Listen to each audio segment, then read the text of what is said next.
لو عايز تنجح وتزود الانتاجيه بتاعتك، فانا شايف ان الاربع اشخاص دول على السوشيال ميديا لازم تكون متابعهم. اتنين منهم هيظبطوا لك الجانب الديني وده اهم حاجه عشان تنجح، والاتنين التانيين بقى البيزنس والاداره وتطوير اللغه وتطوير الذات وزياده الانتاجيه والكلام ده كله، ودي الحاجه التانيه اللي انت هتعوزها. اول واحد الشيخ امين منير. عارف انت لما يكون عندك اخ كبير او اب فاهم في الدين ومفهمك الدين وبسط لك الموضوع بطريقه بسيطه جدا ومحببك اكتر واكتر في الدين، ده الشيخ امين منير. الشيخ امين منير ده انا حرفيا تقريبا متربع على الفيديوهات بتاعته كده، تابعوه وهتدعوا له. تاني واحد يوسف غالي، وده انا اخترته عشان شاب زيه زينا كده، وهتحس ان اخوك بيكلمك كده، بيبسط لك الموضوع، بيبسط لك المواضيع الدينيه بطريقه بسيطه جدا، وبقول لك على حاجات لها ثواب كبير قوي عند ربنا احنا مش واخدين بالنا منها، وتعملها بحاجه بسيطه كده في اليوم، مش هتاخد معاك 5 دقايق. تابعوا يوسف غالي وهتدعوا لي.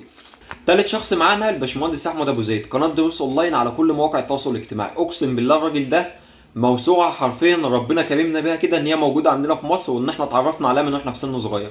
انا ابو زيد ده حرفيا من وانا في ابتدائي وانا متربع على الفيديوهات بتاعته.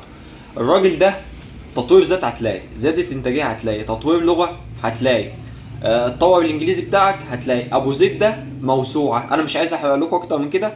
خشوا تابعوا قناه دروس اونلاين على كل مواقع التواصل الاجتماعي وهتعرفوا انا بقول الكلام ده ليه. رابع شخص معانا بقى جويش. جويش يمكن ناس كتير على التيك توك هنا تعرفه، بس جويش ده يا جدعان حرفيا موسوعه بقى في البيزنس والاداره والشركات والشغل والتسويق والكلام ده كله والبرمجه والدنيا دي بحالها. جويش ده بسم الله ما شاء الله عليه، ربنا يزيده. تابعوه. مش عايز برضه احرق لكم، خشوا تابعوا الناس اللي انا قلت لكم عليها دي وهتعرفوا انا ليه بقول الكلام ده.